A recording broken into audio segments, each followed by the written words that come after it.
हाँ, हार को कभी हार मानना नहीं, निराश नहीं, उदास नहीं, हताश नहीं। हार गया तो मैं किस पॉइंट से हारा मुझे देखना है। अभ्यास अभ्यास योग युक्तेन चेतसा नाम्ने गामिना मतलब बहुत जिद्दी स्वभाव, जिद्दी स्वभाव। मतलब प्राण दे सकते हैं लेकिन अपना नियम नहीं तोड़ सकते, अपनी दिनचर्या नहीं तोड़ सकते। तो बच्चा हारना है ही नहीं, हम हार में विजय खोजते हैं। खिलाड़ी का गेंद जब ऐसे नीचे जाता है ना, तो ये ना समझे नीचे गया, वो नीचे से थपक मारेगा तो अपने लक्ष्य पे जाएगा। 1000 बार हारेंगे तो भी हम दौड़ पड़ेंगे अपने लक्ष्य की तरफ। हार कर नहीं बैठ जाएंगे कि यार 1000 बार हार गए अब क्या जीतेंगे। नहीं नहीं, हम हार को जीत में बदलेंगे। ब्रह्मचर्य में अपार सामर्थ्य है, अपार सामर्थ्य है। ये नवीन बच्चे जो ब्रह्मचर्य नष्ट करें बहुत घातक। आप अपने ब्रह्मचर्य को छीण मत करना, आप कोई नशा मत करना जब तक विद्या अध्ययन कर रहे हो, ये बहुत बड़ी साधना है। और अगर आप ग्रेजुएट ना हो जाए तो हमें बताना। आयुष मल्होत्रा जी, राधे राधे। राधे राधे महाराज जी। महाराज जी, अगर हार जाएं तो जीते कैसे, अपने ऊपर भरोसा कैसे करें? हमने तो हार कभी हार मानी नहीं, हजारों बार हार के अवसर पर हार मानी नहीं। मुझसे जीत का एक इशारा माना। जब हार होती तो हम उसमें ढूंढते हैं कि मेरी हार कहाँ से हुई, कौन सा पॉइंट है जिसमें हमसे चूक हो गई, तो हमारी जीत का वो कदम बनेगा। हार को हमने कभी हार माना नहीं, कभी निराश नहीं हुई, कभी हताश नहीं हुई। जिद्दी स्वभाव ये हम अपने लिए नहीं कह रहे, ये उत्तर दे रहे हैं हम आपको। हाँ, हार को कभी हार मानना नहीं, निराश नहीं, उदास नहीं, हताश नहीं। हार गया तो मैं किस पॉइंट से हारा मुझे देखना है। मेरे अभ्यास में कमी हुई या मेरे अंदर प्रमाद स्थिति आ गई। हम इसे भाग्य नहीं मानते। भाग्य आगे को तो झाड़ू लगा के कोने में रखना है, नहीं तो भगवत प्राप्ति भाग्य से नहीं होती। हमारा भाग्य कितना बड़ा, पीछे का कर्म ही तो है। हम इतना विशाल कर्म करेंगे कि उसे दबा देंगे। राधा राधा राधा। और चूक कहाँ हुई? रात दिन अपने कर्तव्य कर्म के अभ्यास में दृढ़ हो जाए तो सबसे ज्यादा प्रवीण हो जाएगा। अभ्यास में बहुत बड़ी ताकत है, बहुत बड़ी ताकत। आंख मूंद करके आदमी को लिटा करके आसपास नारियल लग करके गन से मार रहा है, जरा चूक जाए तो उसकी खोपड़ी फट जाएगी। अभ्यास अभ्यास योग युक्तेन चेतसा नाम्ने गामिना। अर्जुन जी को अभ्यास से दिव्य बनना हुआ। जब देखा कि दीपक बुझ गया और भोजन का कवल मुख में ही गया, तो अर्जुन ने कहा ऐसा कैसे हो गया? हम प्रकाश में पा रहे थे, इसका मतलब इसका अभ्यास है। तो मतलब अभ्यास अगर हो जाए तो कुछ भी किया जा सकता है। रात्रि में साए साए बाणों की, तो उनके जो गुरुदेव थे वो गए, देखा तो उनका अर्जुन इतना तुम्हारे अभ्यास में प्रियता है। उनका गुरुदेव विश्व का सबसे बड़ा धनुर्धर बनना है। तो द्रोणाचार्य जी ने कहा मैं आशीर्वाद देता हूँ तुम्हारे अभ्यास को देखकर कि विश्व में तुम्हारे जैसा धनुर्धर कोई नहीं होगा। तो हम भी भगवान के अंश हैं। हम थोड़ी चूक कर देते हैं, मनोरंजन के लिए हम ढील दे देते हैं, अपने अभ्यास में प्रमाद कर देते हैं। चाहे पढ़ाई हो चाहे जो भी हो, हमको बिल्कुल उसमें तन्मय रहना है। राधा राधा राधा। पढ़ाई हमारा कर्तव्य, तो हम इतनी मोटी ग्रंथ होगी हम उसे कंठस्थ कर लेंगे, पूछो कहाँ से पूछो। पर यह तभी होगा जब ब्रह्मचर्य ठीक होगा, खान पान ठीक होगा। नहीं तो स्मृति का नाश हो जाता है ब्रह्मचर्य। आज जो नए बच्चे हैं ना, ब्रह्मचर्य का नाश मतलब स्मृति का नाश। दिमाग, प्रमाद, गंदी बातें देखना, यही सब अच्छा लगेगा। उन्हें हम कह रहे ब्रह्मचर्य में इतनी ताकत है कि कोई भी बात आप सुनाओ और 10 दिन बाद आप पूछ लो आकर के वही उस मिलेगी। तो हमें लगता है कि जैसे शरीर स्वस्थ है और ब्रह्मचर्य हो, तो ये तो बहुत छोटी छोटी किताबें होती है। इतने मोटे मोटे ग्रंथ ऐसे पूरे याद हो जाते हैं दिमाग में। एक बार सुनाओ दिमाग में बैठ गए, क्योंकि स्मृति है। अब नए नए बच्चे गंदी गंदी बातें देखते हैं, गंदा भोजन करते हैं, व्यसन करते हैं, तो उनकी स्मृति पढ़ाई में कहाँ लगेगी? फिर तो गंदी गंदी बातों में लगेगी। वो फिर जब हार जाते हैं तो वो सोचते हैं कि शरीर को नष्ट कर दें, क्योंकि ताड़ना मिलती घर से कि इतने पैसे लगाए पढ़ाई में और ऐसा तुम कर दिए। तो माता पिता तो बड़ी मेहनत से कमा कर तुम्हें पढ़ा रहे हैं, तुम व्यसन आदमी ऐसे। तो हमें लगता है बच्चा कि अगर संयम से चला जाए तो जिस डिपार्टमेंट में हम हो, हम जान की बाजी लगाकर ऐसा अभ्यास करें, कौन किस में फेल हो जाएंगे। ये बाबागिरी कोई छोटी मोटी युद्ध वाली बात नहीं, बहुत बड़े युद्ध की बात है, बहुत बड़े युद्ध की बात है। ये कोई खिलवाड़ नहीं। जैसे अपने लोग बचपन से आए ना, भूख प्यास गर्मी सर्दी काम क्रोध लोभ मोह मद मत्सर, लोगों की गालियां, सामने से, तो हमें हारना नहीं। हम अपने उदाहरण से कहते हैं, अगर हम आज जरा सा अपने को स्वीकार कर लें कि मैं किडनी फेलियर आदमी हूं, तो उठने लायक नहीं हूं, उठने लायक नहीं। हार नहीं मानी, आज भी हार नहीं मानी। हम अपने समय से देखते हैं, हमें उठाओ, हमें स्नान करवाओ, हमें चलो, ले चलो, हमारी दिनचर्या चलेगी। मतलब बहुत जिद्दी स्वभाव, मतलब प्राण दे सकते हैं लेकिन अपना नियम नहीं तोड़ सकते, अपनी दिनचर्या नहीं तोड़ सकते। तब जाकर के ये स्वभाव और श्री जी की कृपा, तो ये आज जो है दिनचर्या चल रही। नहीं तो बच्चा हारना है ही नहीं। हम हार में विजय खोजते हैं, हमें विजय का वहीं खोज मिली जहां हम हारे, जहां हमें हारने की नौबत आई वहीं खोजा विजय। कहां से? तो सूत्र मिला, विजय का सूत्र मिला हार से। तो हार कोई बुरी चीज नहीं है, निराश नहीं होना चाहिए, हमारी और उछाल होगी। खिलाड़ी का गेंद जब ऐसे नीचे जाता है ना, तो ये ना समझे नीचे गया, वो नीचे से थपक मारेगा तो अपने लक्ष्य पे जाएगा। हम सब भगवान के हाथ के बाल हैं, हमको चिंता नहीं करनी, बस हमें अभ्यास करना है और भगवान का चिंतन करना। कोई भी कार्य ऐसा दुर्लभ नहीं जो हम कर न सके। हम मनुष्य हैं, भगवान के अंश हैं, हमको हारना नहीं। 1000 बार हारेंगे तो भी हम दौड़ पड़ेंगे अपने लक्ष्य की तरफ। हार कर नहीं बैठ जाएंगे कि यार 1000 बार हार गए, अब क्या जीतेंगे। नहीं, हम हार को जीत में बदलेंगे, तभी बात बनती नहीं। अगर ऐसे तो फिर आदमी बोले ये फसल नष्ट हो गई, हम फेल हो गए, हम हार गए, शरीर छोड़ने से वही 5 स्टार होटल थोड़ी रखा है, या आओ स्वागत है तुम्हारा, भूत प्रेत बनोगे और परेशान होगे। इसलिए बहुत हिम्मत करके, मनुष्य जीवन संघर्ष का जीवन है। हम तुम तो जीव हैं, भगवान के अंश है। जब भगवान राम जी अवतरित हुए तो आप उनके जीवन चरित्र को पढ़िए।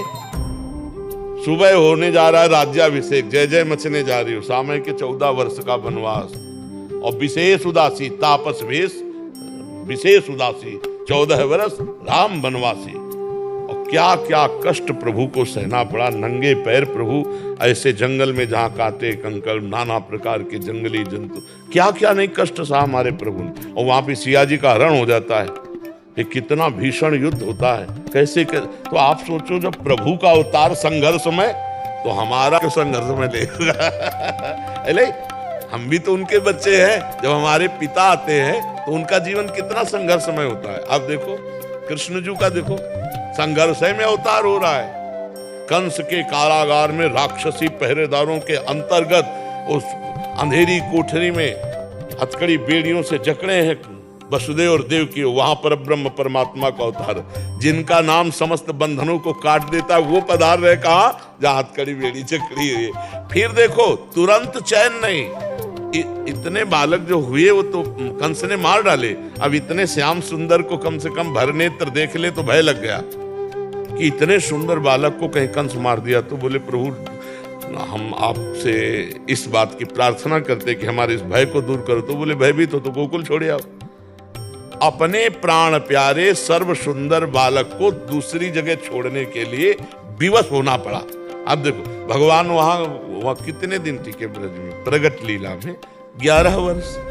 मथुरा से द्वारिका, क्या क्या जो ही मथुरा पहुंचे तो कंस का वध कर दिया था। तो कंस का ससुर था वो जरासंध। अरे 21 अक्षोणी सेना लेकर के, महाभारत में तो 18 अक्षोणी, 21 अक्षोणी सेना लेकर के 17 बार आया। फिर काली अवन आया, 18वीं बार भगवान भागे थे रण छोड़ भगवान, क्योंकि कालियावन को मरवाना था मुचकुंद के हाथ से। फिर सरकार का अंतिम जो लीला हुआ बाण संधान करके।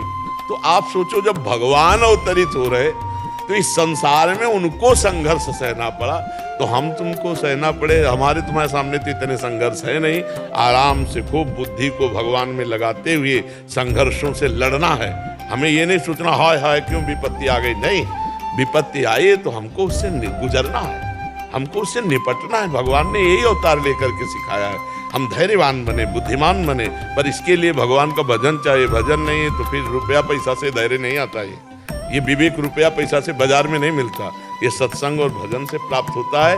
विपत्ति, दुख और हार को बर्दाश्त करके आगे बढ़ने का जो उत्साह मिलता है वो अध्यात्म से मिलता है, वो लौकिकता में नहीं। महाराज जी, ये प्रश्न इन्हीं का नहीं है। आजकल के नए बच्चे जो पढ़ रहे हैं या किसी परीक्षा के लिए तैयारी कर रहे हैं या कहीं आर्मी में भी होना है, महाराज जी क्या इतना प्रयास कर लेते हैं तो सक्सेस मिलता नहीं है, फिर उसके बाद बहुत निराशा। हम ये कहते हैं प्रयास में सफलता है। हमारी बात हर विद्यार्थी अगर मान ले, हमें फिर इसका उत्तर दे, आप अपने ब्रह्मचर्य को क्षीण मत करना, आप कोई नशा मत करना जब तक विद्या अध्ययन कर रहे हो, ये बहुत बड़ी साधना है। और अगर आप ग्रेजुएट ना हो जाए तो हमें बताना। लेकिन 13-13, 12-12 वर्ष के बच्चे कुसंग के कारण, मोबाइल के कुसंग के कारण गंदे गंदे क्रियाएं करने लगे, गंदे गंदे आचरण करने लगे। वे फेल नहीं होंगे तो क्या होंगे? नहीं तो हमारी एक केवल बात समझ ले, ब्रह्मचर्य क्षीण होने मत देना और कोई नशा मत करना। फिर आपको देखो अपने आप ब्रह्मचर्य आपको पढ़ाई में न लगा दे तो बताना। आपको सच्ची कहते हैं कि इतना ब्रह्मचर्य में ताकत है कि जैसे चतुरासी जी है तो जोई जोई प्यारो करे से है ना, वो ऐसे पीछे से आज वह देखियो तो प्यारी रंग भरी, यहाँ जोई जोई प्यारो तक, जोई जोई प्यारो से वहां से वहां, जैसे 100, 99, 98, 97, 96, 95, 94, 93, 92, 91 बचपन में याद की थी गिनती, ऐसे उल्टा और सीधा दोनों तरफ से ग्रंथ याद, अमुक संख्या अमुक संख्या अमुक संख्या अमुक संख्या। हम अगर जिस कार्य में लगे तो उसमें तन्मयता, अब कैसे बताएं, सैकड़ों हजारों बच्चों में फैल गया है हस्तमैथुन, हजारों बच्चों में फैल चुका है। मुख्य कारण यही। हाँ, और मुख्य कारण यही, और डॉक्टर सपोर्ट करते हैं तुम्हारा स्वास्थ्य अच्छा रहेगा। हम अपनी किसानी भाषा में कहते हैं गेहूं की फसल, जो अगर कोई किसान हो, इनमें कोई किसानी जानता हो तो जानना, गेहूं की फसल जब गलेथ में आती है, गलेथ का मतलब होता है बाली निकली नहीं, निकलने वाली है, और आप काट लो, न भूस मिलेगा न दाना, और 1 महीना और ठहर जाओ, बाली आ जाने दो, दाना पक जाने दो, तो 40 मन गिरेगा के। हम कह रहे हैं 20 वर्ष तक जवानी का गलेथ आता है, उसको ब्रह्मचर्य में रखो, उसको काटो मत, और 20 के बाद जब ब्याह करो तो 20-25 वर्ष तक आप संसार के खेल खेलो, आप देखो कोई परास्त नहीं कर सकता।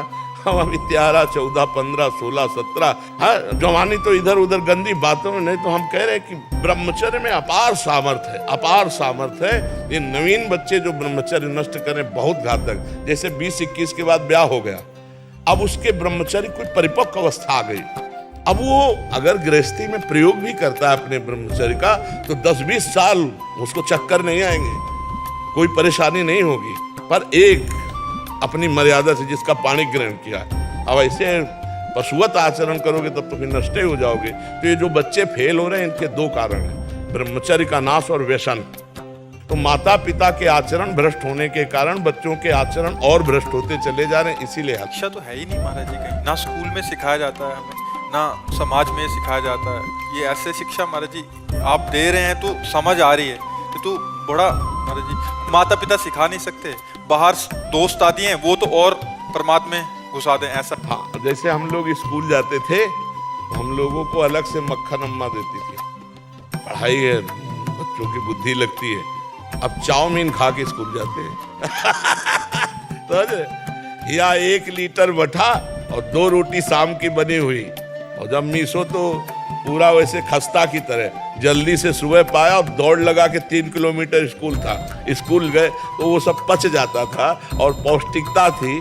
अरे आज के बच्चे देखो ना, चाय पीते हैं प्रारंभ में ही, चाय ये 40 के बाद की बात है, या जो बहुत दिमागी कार्यों में लगे हुए हैं जैसे कंप्यूटर आदि में, वो दिमाग थकान हो रही, थोड़ी सी चाय ले ली। अब नए बच्चे चाय की जरूरत है, अब वो सुबह बेड टी चाहिए उनको, 9 बजे तक सो के उठ रहे हैं, बेड टी पी, और उनके खान पान क्या होते हैं। इसके बाद जो स्कूल में हमारे तो वो बताते थे संस्कृत के जो थे कि ब्राह्मी लेकर पीना चाहिए जिससे स्मृति शक्ति पुष्ट होती है, ब्रह्मचर्य पुष्ट होता है।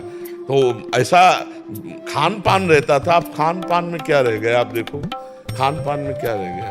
तो हमारे बच्चों के भविष्य खतरे पे है। जब कभी बच्चे खड़े होते हैं आकर ना, कि उनको 2 शब्द में यही समझाते हैं, हमारी इतनी बात मान लो, गर्लफ्रेंड बॉयफ्रेंड इससे बचो, अभी ये अवस्था नहीं है। हम कहते हैं दोस्त बनाना पाप नहीं है, लेकिन दोस्त के साथ पाप करना पाप है। दोस्ती बनाओ, दोस्ती कर लो।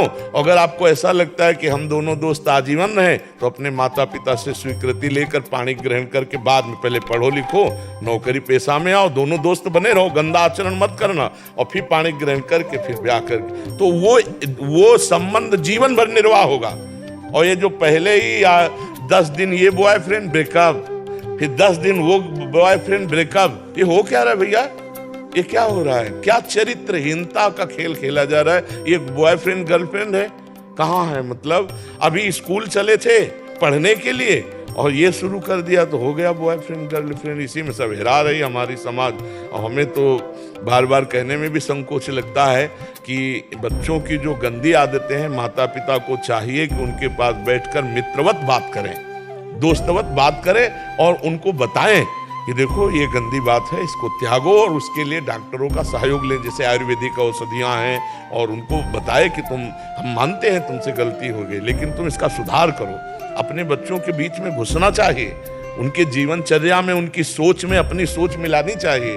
तो इसलिए हमें लगता है बच्चों से अब ऐसी बातें नहीं करना चाहिए कि अगर गलत किया तुम नहीं, अगर गलत हो जाए तुमसे ना, तो तुम हमारे पुत्र हो, हम तुम्हें दोस्त की तरह बचाएंगे, कोशिश करो गलती ना हो। अगर गलती होगी तो तुम्हारी गलती में हम सम्मिलित रहेंगे, हम तुम्हारे दोस्त भी हैं। तो बच्चे का उत्साह बनता है, वो अपनी हर बात माता पिता से शेयर कर सके तो बच सकता है। पर ऐसा प्रायः माता पिता नहीं होते हैं, प्रायः भय प्रदान कर देते हैं। हमें लगता है भय की वृत्ति से आप बच्चों को नहीं बचा सकते, प्यार की वृत्ति से बचा सकते हो, भय वृत्ति से नहीं बचाया जा सकता। और ये बहुत बड़ा रोग है, आपको हम कैसे बताएं। एक 13 वर्ष का बच्चा खड़ा होना मुश्किल हो गया। अब बच्चे हैं, उनको तो कुछ समझ में नहीं आ रहा, उनको तो लग रहा है सुख का साधन है, और वो 8-8, 10-10 बार तो खड़े होना मुश्किल हो गया। तो हमें लगता है यार बच्चों को बचाओ। तभी हमारे भारत की जो पीढ़ी है वो, इन्हीं में कोई MLA है, इन्हीं में कोई सांसद बैठा हुआ है, इसी में कोई महात्मा बैठा हुआ है। मान लो अपने लोग स्कूल में पढ़ रहे थे, पता थोड़ी होता कि हम MLA बनेंगे। अगर सही संस्कार हुए तो हमारे भारत का इसमें उत्थान होगा कि ये नई पीढ़ी संभाल ली जाए।